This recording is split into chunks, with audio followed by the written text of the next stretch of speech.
Courtney Muller. I'm 22 years old, and I'm a fifth year at Grand Valley State University.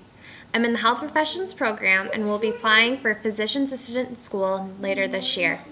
Last year I was on e-board and served as treasurer, and this year I'll be serving as president. I'm very excited to meet all of you next week. I've decided to make a video blog just to do something different, so I really hope you enjoy, and well, here's my story.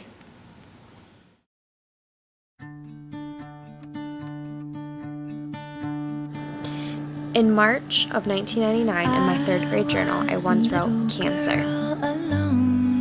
I do not understand what it is, but I hate it. Mr. Hewitt passed away yesterday. I am mad because my mom did not tell me. She lied. Greg has cancer, and everyone says he will be okay. No one told me you could die from this. I'm scared. Can I get it too? Dad says he has a plan." It's funny how one little word, cancer, it can change your whole life. For me, I was 9, learning what it was, but not understanding the full effects. For months, I couldn't sleep and had this constant fear. Greg went into remission, but there were answers that I still needed. In August, we held our first annual Teeing Up Against Cancer. It was a project that my dad and his friends had put together for Mr. Hewitt. But we also put it together to help remember those affected by cancer in the community. It was there that I first met Heather. I was 9 years old, and I felt like I had so many questions, so many things I needed to know that had worried me, and it was pretty nice because I actually started to get the answers, the things that I needed.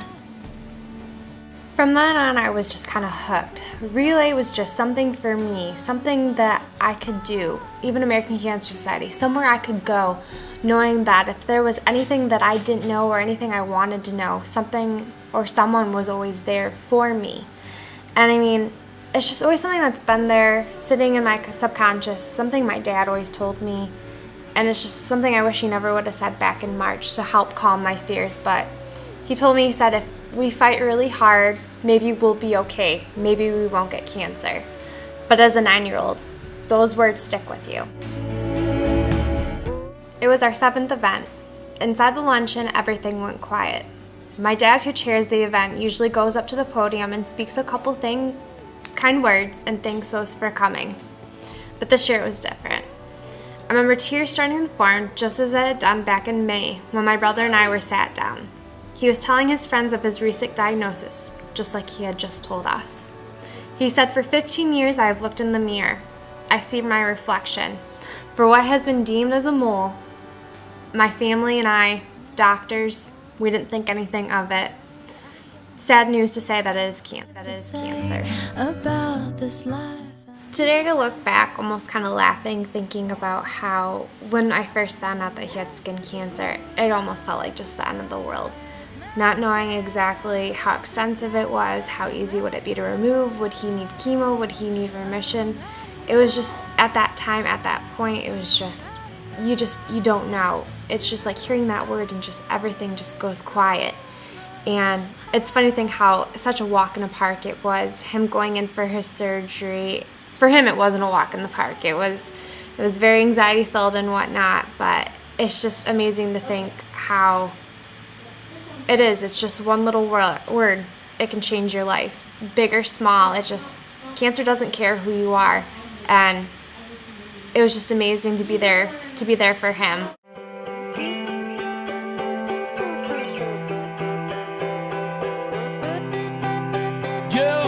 Just waking up in the morning and to be well. Quite honest with you, I ain't really sleep well. You ever feel like your train of thought's been derailed? That's when you press on, lean in. Half the population just waiting to see me fail. Yeah, right, you better off trying to freeze hell.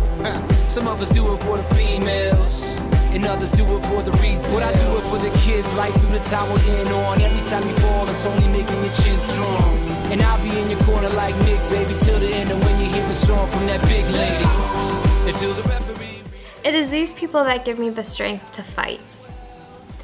To hope that one day I never have to hear the words, "You have cancer." That is the dream that I have for my future husband and for my children.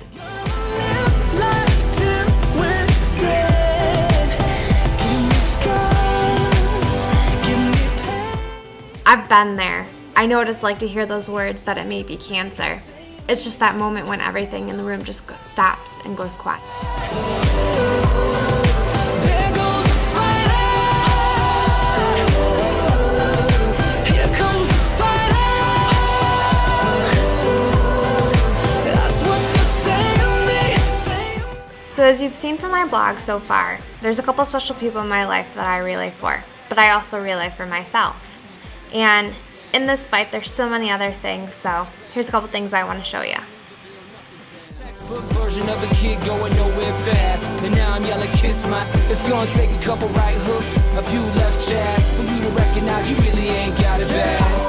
Until the referee rings the bell. Until both your eyes start to swell. Until the crowd goes home. What we gonna do, y'all? Give them hell.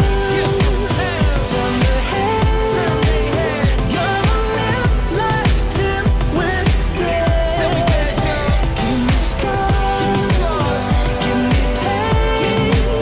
Then they say to me, say to me, say to me. There goes the fighter. There goes the fighter. Here comes the fighter. My name is Courtney Miller. I may be just 22 years old and a college student at Grand Valley State University. My dream is one day to live in a world where we don't have to hear the words, "You have cancer." What's your dream? That's my story. What's yours? What we gon' do? If you fall, pick yourself up off the floor. And when your bones can't take no more, just remember what you're here for. 'Cause I know I'm a